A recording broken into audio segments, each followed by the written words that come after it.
the last guest on the show was like the co-creator of Euphoria. And he said that these networks now have like algorithms, right? Literally, like they hire like people with like MBAs and to literally like chart and clock like what's working. So they create shows like that are just the same. And like 400 out of like 402 of those shows like go nowhere. It's like the one show that's like against the algorithm. It's doing some weird different shit, like Squid Games, where like just random shit that just explodes and becomes like something else. Yeah. But I think so we're digging deep here. This is crazy. Really are. So. I look at everybody that is doing what they want to be doing, or anyone that's successful, as a reflection of their belief systems. Whatever's going on in a person's life, I just think it's a reflection of their inner world. Full stop. I feel like in places where I could be envious, or I could have that green face, like, oh damn, I wish I was doing that, or whatever. It always translates to, what have they unlocked inside of themselves that I have yet to unlock within myself for myself? Beautiful thought. Because it's gonna look different. It's never why them, not me. It's like, damn, they've unlocked something within themselves, or they don't have a specific trigger that maybe I have that might come up as a block for me. To me, how did that person expand their container?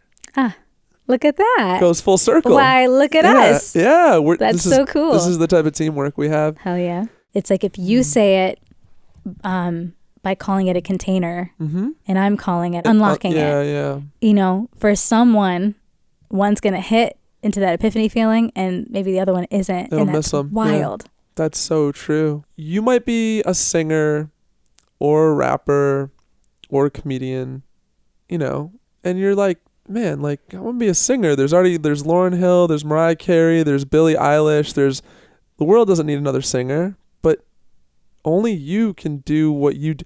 Very much in the theme of what you just said, you might hit somebody in a way that these other singers ain't gonna hit in a bullseye kind of way like that. You know what I mean? Does that make sense? Yeah. There's a signature on your DNA that will connect with somebody. That is in a way so fire what you just said. Thank you. Yeah. Yeah. In a way that the next singer ain't going to connect like that. You know?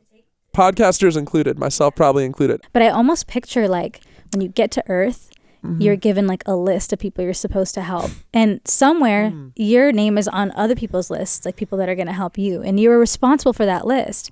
And it's because you have a specific voice tone and you have a specific mindset and life experiences that have caused you to think in the way that you do that is supposed to be the gift. So if you suppress and don't share or don't, or, you know, there's another Mariah Carey out there, I'm never gonna be as good as her. There's all these podcasters out there, like, whatever, I'm just another one of them. Like, great, another LA thing, quintessential LA thing. It's like, no, you literally are responsible for people out there by sharing whatever your desire is asking you to share. Yeah. And you've benefited from how many people?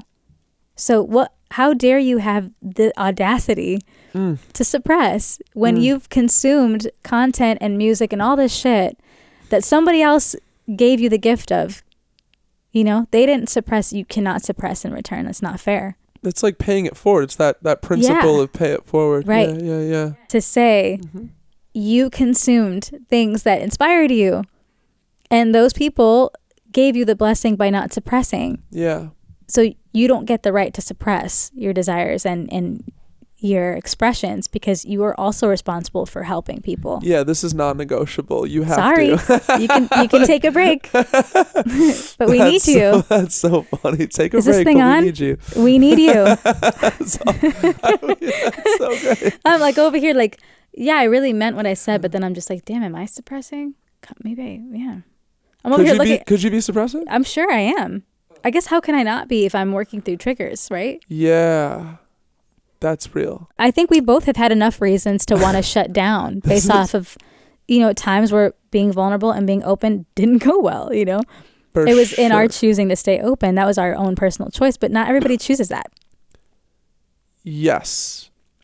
The walls we put up to keep out the pain also keep out the joy. Facts. You know? Facts. For me, in my body, it does not feel good to hide, lie, suppress. No. I don't think a lot of people visualize. I think most probably don't visualize. And I'm like, what? Because I think that we're trained as a human being just to analyze what we can see. Right. We just assess what we can see. We're very, That's a good question. And that's why that's why mental health has taken such a long time to catch on, because we can't see it for most. Oh my God. That you feel was me? an amazing point. It's crazy because that's like such an obvious thing now that you say it, but I've never thought of that before because you can't freaking see it. Yeah. Duh. Yeah. That's so fucking brilliant, actually.